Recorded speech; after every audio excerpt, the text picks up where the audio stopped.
Good afternoon, everyone. Thank you for joining us for the weekly webinar. As you might remember from last week, we are adding the PCORE monthly webinar, and PCORE stands for Patient-Centered Outcomes Research for Employees in the Near West Side. And we're focusing on promoting research and informing the community and keeping our employees in the Near West Side and community healthy.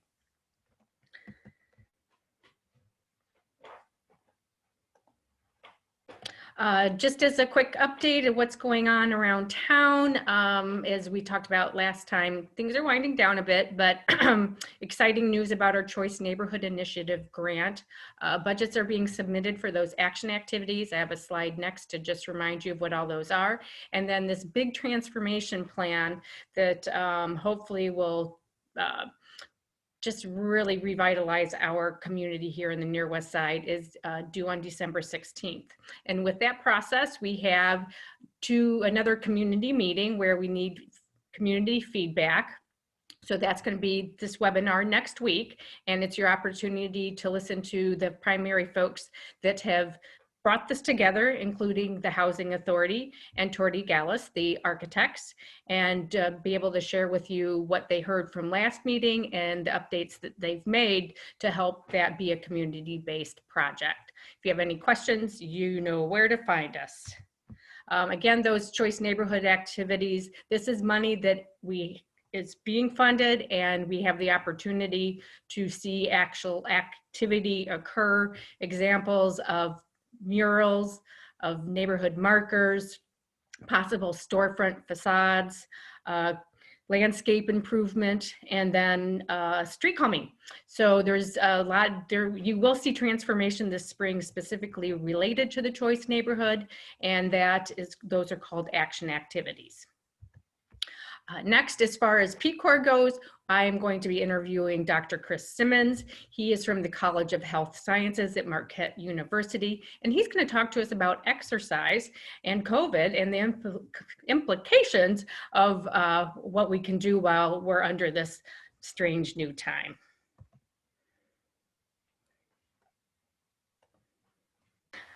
Good afternoon.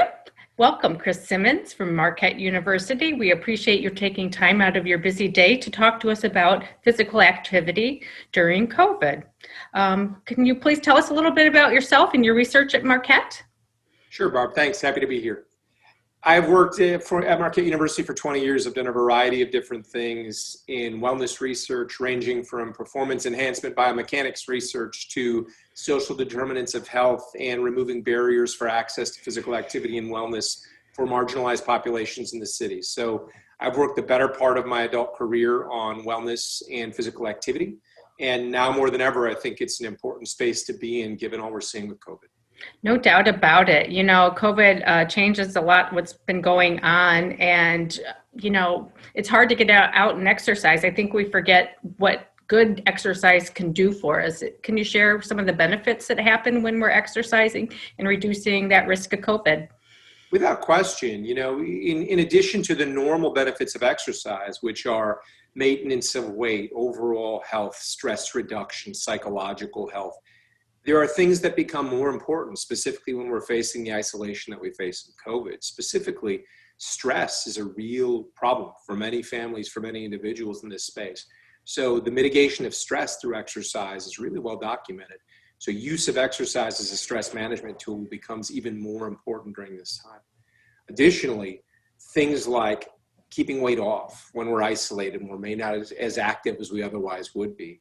Regular cardiovascular exercise, something as simple as taking a walk and getting outside, especially with the weather as nice as it is for us in November, becomes really important. So using that is really crucial. Then we think about the things like the immune system and fighting off this COVID for the people that are unfortunate enough to have it visit them. Keeping a robust immune system is really essential, and exercise can be really paramount in that as well. Wow. And I think that with that in mind, there's also concern about should people be exercising during COVID and what risks there are to be out exercising. Can you share that? Absolutely. So the thing about exercise and COVID is that the process by which COVID is spread is through aerosolization. Specifically, when we breathe, we put this into the air, specifically people that are COVID positive. So there is inherent risk in the process of exercise, but most specifically, there's risk in exercise in confined spaces. So going to your local health club, not wearing a mask and getting on exercise equipment next to somebody else, that's clearly contraindicated. What we want to think about is the management of the risks associated with exercise, because there may be risks with exercise, given the fact that we breathe this stuff in and out. But if we manage those effectively, if we mask, if we distance, and if we do things in effective fashion, then we really, really mitigate those risks. So exercising outside becomes really important because then we keep space.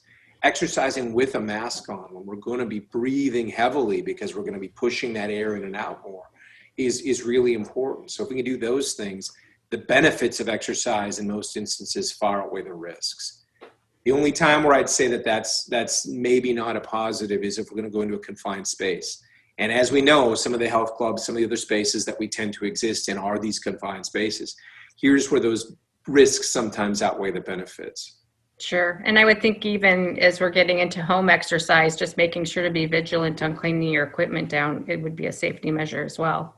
Absolutely. You know, not only is PPE, wearing that mask, important, but keeping distancing is important. Using disinfectant wipes or other and making sure equipment is clean become really, really essential in this state.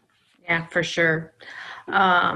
So when some of our community's been getting sick and that sickness varies and want to get back to exercise, do you have recommendations on how they can do that safely? I've got some very general recommendations. One of the things that we're finding out about COVID that is so confounding to us is that it's so variable. We've got people that have no symptoms, go on with their daily lives and don't even realize they have it. And we've got people that are on ventilators and in some instances dying from the same disease and the same virus. So we've got this really broad range. There aren't uniform guidelines as a result. What we know is that this COVID virus is somewhat pernicious in that it attacks the cardiopulmonary system. So it can attack and inflame the lungs, inflame the heart. What we want to be careful of, specifically for somebody that's trying to return to exercise post-COVID, is making certain that we're not overstressing that system. So if you look at guidelines from somebody like the Hospital of Special Surgery in New York that put out some really important guidelines for us, they suggested that even if we've got somebody that's relatively healthy when we're starting back to exercise post-COVID, we want to leave a long window, up to 2 weeks after symptoms disappear before we get back to activity. And then we want to think about going at something like 50% of our normal intensity when we exercise, just to see how our body responds. So it's almost like we're working with a special population, an aging population or something that might be deconditioned. We want to take things more slowly. And if we take things more slowly, we can safely over time, at least in the instances that we've seen so far, return to exercise. Yeah, sure. And that's a hard thing to grasp, but it's an important step to take. So thank you for touching upon that. Absolutely. And the other question, so we have changed how we're exercising. And can you share trends and some of the alternatives that folks can do with their exercise? Absolutely. It's really fascinating. I work in an exercise science program. So we're looking from the student and from the future employee perspective at a totally different landscape. What we've seen during this time is that the typical big box gym has become a problem. Keeping it clean, keeping it safe, keeping people distanced. Smaller boutique gyms have become even more problematic because of the lack of ability to distance. So what we've found is most gyms, most facilities are now creating some sort of online programming. That online programming can be interactive, meaning you can have a virtual session via Zoom, via any other medium, and work with a trainer. They have interactive group classes. And then they've changed subscription services so that people, for a fraction of the cost of actually going to the gym, can bring these things into their home. This is really a neat option for people that haven't had access before. One of the things that I deal with working with marginalized populations in Milwaukee is problems of access. Cut fees significantly because we've got people that don't have to get to the gym and use that equipment, and we can get access with a simple telephone or other. Then we've got real benefit there. The other thing we're seeing is things like stationary bikes. I think the Peloton bike started it, but there are a number of bikes coming out now that are doing online and interactive cycling or interactive programming. That was really, it existed before COVID, but it was kind of a niche. And now it's growing into a really much more mainstream thing. What I think we're going to see at the end of this is a bifurcation where we've got people that want to get back to the clubs and enjoy the social element and the human bonding that you get, because there is a social wellness element that goes with that. But I think you're going to have a subset of the population that's really happy with this technological and interactive exercise as well. And I think they're going to stay. I think you've got a new branch and a new area of exercise science that, at least for my students, presents a really great opportunity. For sure. And always, folks have heard from the presentations we've been doing throughout the year, and I've been hosting these. I am always a proponent of getting outdoors. Today is a beautiful day, and wearing that mask and being outdoors is a pretty safe way to get that exercise. It's as good as it gets. Again, there is no substitute for that. We also have to think about the fact that some of the maladies we face normally in the winter outside of COVID, lack of vitamin D, for instance, getting out, getting some sunshine is a really good thing. There are a lot of places around the rest of the world. If you look at the Nordic countries, if you look at even what's going on in Canada, they're winterizing their cities. We can do the same things here.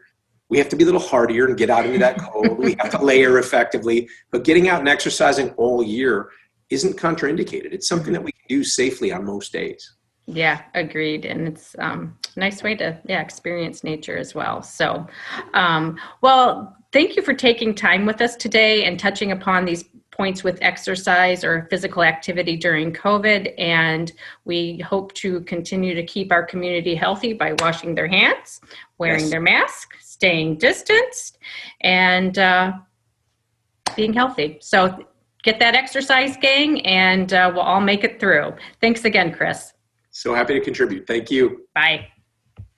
Well, I really appreciate Chris Simmons' time. We did pre-record this last week, and hope that he stays healthy at home and gets his exercise. Please do remember how to prevent the spread of COVID. Right now, we're looking at our big family events and want everyone to be sure to avoid unnecessary gatherings and events. It really is important that we don't get together. And if you're feeling sick, 100 billion%, make sure and stay home. And that's going to be the safest measure. We did touch upon those very, very basics: avoiding close contact, cover your mouth, don't touch your face, clean your surfaces, stay at home if you're not feeling well, and wash your hands. So use those simple steps, and I bet we'll all have a wonderful, healthy holiday. And if you are looking for more resources, I found this information at milwaukee.gov. So our city has plenty of information for us to make it through. Next week's webinar series I did touch upon is going to be the Choice Neighborhood Initiative Implementation Grant Community Session number 2. And with that, you'll see modifications from what was presented last week. And you can also take a look at Near West Side Partners YouTube videos and actually review a recording of that. So take a look there if you weren't able to make it, and then join this if you weren't or were, and you can get some more information and continue to provide community feedback to improve our 7 neighborhoods. Along with PCORE, we are recruiting employees to join our panel. We really are looking at the health of employees as a priority in the Near West Side, and we'd like some employee champions to join professionals and academics to help share some ideas about keeping employees healthy during COVID. We just want you to be part of a group of people that's very interested, and again, no different than that Choice Neighborhood grant is just seeing a healthy community. So if you're very interested in being part of that, what we ask is that you are an employee in the Near West Side. You don't have to live in the Near West Side, but you need to be an employee in the Near West Side.